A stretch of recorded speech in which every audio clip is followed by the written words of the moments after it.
In this video, we're going to talk about how to be a powerful communicator so that you can communicate better and also, more important, close sales. Okay, this is one of the things that I learned early on, that one of the first lessons, when I first heard it didn't make sense, but the more I applied it, I got better and better results. All right, so the first rule is, when you're communicating, right, you want to get people to like you, to respect you, and get more sales, is you always want to establish some type of commonality. So you want to establish something in common. Okay? Commonality. All right? Commonality. So it could be, if you were from Melbourne and I was talking to you, I was saying, hey, I was just in Melbourne in April, stayed at the Pan Pacific by the water, and then how long have you? Okay, so you always want to establish something in common when you're reaching out to a prospect. Second rule is, you always want to end that. So this could be something in person, we're talking on the phone or in person, or especially when you're messaging, you want to end. Second rule is, you want to end with a question. End with a question. And I'm actually going to give you 3 rules to make it simpler to remember. Okay, so you want to end with a question. So, kind of, if you're from Melbourne, hey, the last time I've been in Melbourne many times. From staying at Glen Waverley, the last time I was in April, stayed at the Pan Pacific by the water. Hey, how long have you been living in Melbourne? Okay, end with a question. All right. The third rule, which is very simple for you, third rule is, and especially when you are following up with a prospect or answering objections or going for the close. Okay, pay attention to this. The third rule is, whoever talks after a question is asked loses. Whoever talks after a question loses. Okay? So what do I mean by that? I'll write this. Whoever talks after a question loses. Whoever talks after a question is asked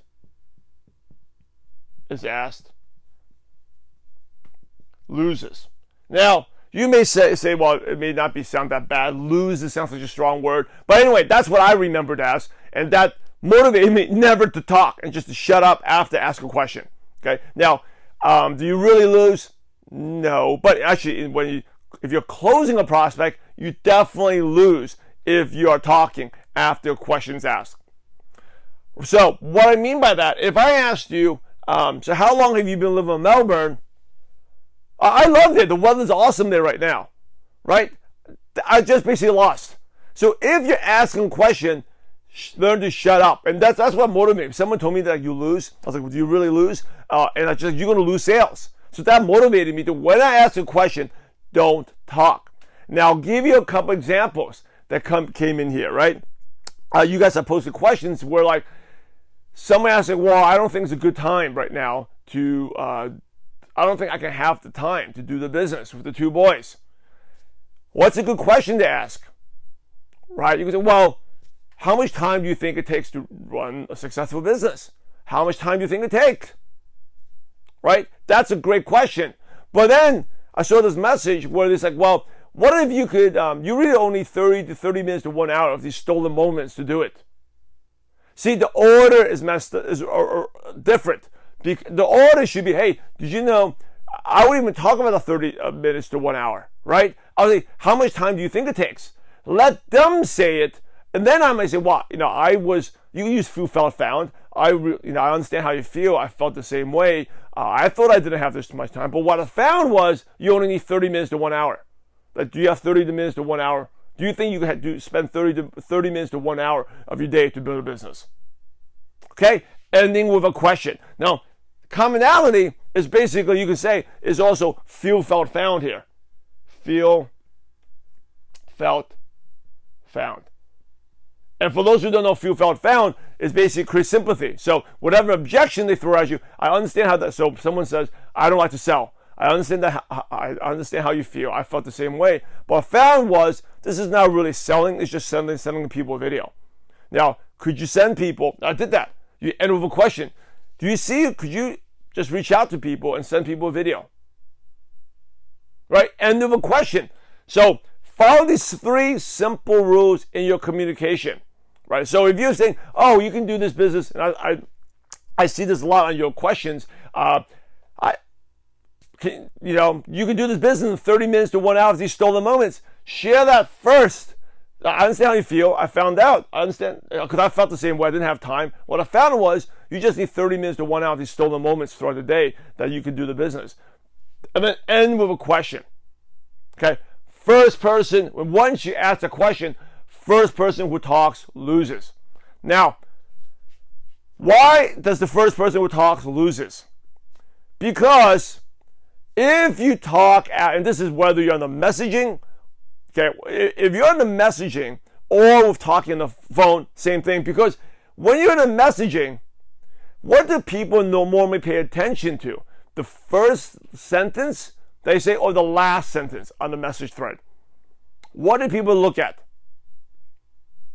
They look at the last, right? So if you ask your question at the top and then you type all this type of stuff, they're not going to remember you asked that question. They're not going to answer that question. Make sense? Now, if you're in a conversation, right, when you ask a question, you're controlling the conversation. Remember, whoever asks the question controls the conversation. So if I am asking you a question, I'm control. But I basically ruin the whole control by talking more afterwards. Remember, after you ask a question, shut up. Let the other person come back to you. Now, especially if you're asking a closing question. If you're asking a closing question, you're putting the prospect on the spot, right? So I'll give you an example. It could be, what can I do to help you get started? Now, the prospect has to make a decision, right? They're going to say, maybe no, or maybe I want to. Most of the time, your prospect wants to or is uncomfortable telling you no. They don't like to say, they're in a tough situation. Your prospect always wants to stay in the middle. They don't want to make that decision. So what can I do to help you get started? So because you have control. But what happens is if you start talking after the question's answered, what happens? You basically let the prospect off the hook. Kind of you're baiting, you're reeling it in. You kind of got it, but you let it go. Okay? So first person that talks loses. Another example is closing. It's like, hey, would you like to be a customer first or you would like to do the business? That's a good close, right? You want to buy the product, or would you like to do the business? Would you want to do the business or be a customer first? If you want to ask that, if a person you feel like, right? Then the prospect has to make a decision. So, but instead, if you talk, you basically let the prospect off the hook. So what happens if you start talking a lot, the next time you ask a question, the prospect doesn't need to answer it. Why? Because you know that I'm just going to sit in silence and you're going to let me off the hook. I don't need to reply back. Does it make sense? Super important. When you ask any type of question, train yourself not to say anything. If you want to say something, say it at the top, the beginning, and then end with a question. Okay? So here are 3 rules to be a powerful communicator. Number 1, commonality. Establish some type of commonality. You can use feel, felt, found. Number 2, end every conversation or message thread with a question. And then the last rule, very important. First person who talks after question loses. Okay, they lose. So in a lot of these messages I see or that you're sending me, you ask a great question and then you start talking more. So the prospect basically is not going to the prospect's not going to remember that question. Okay? And you basically let the prospect off the hook. So 3 rules to remember to be a powerful communicator. Number 1, establish commonality. You can use foo, felt, found. Number 2, end with a question. And the third one is whoever talks after a question loses. Okay? Whoever is the first person to talk after a question loses. Never forget that. That'll make your conversations better and you also close a lot more prospects.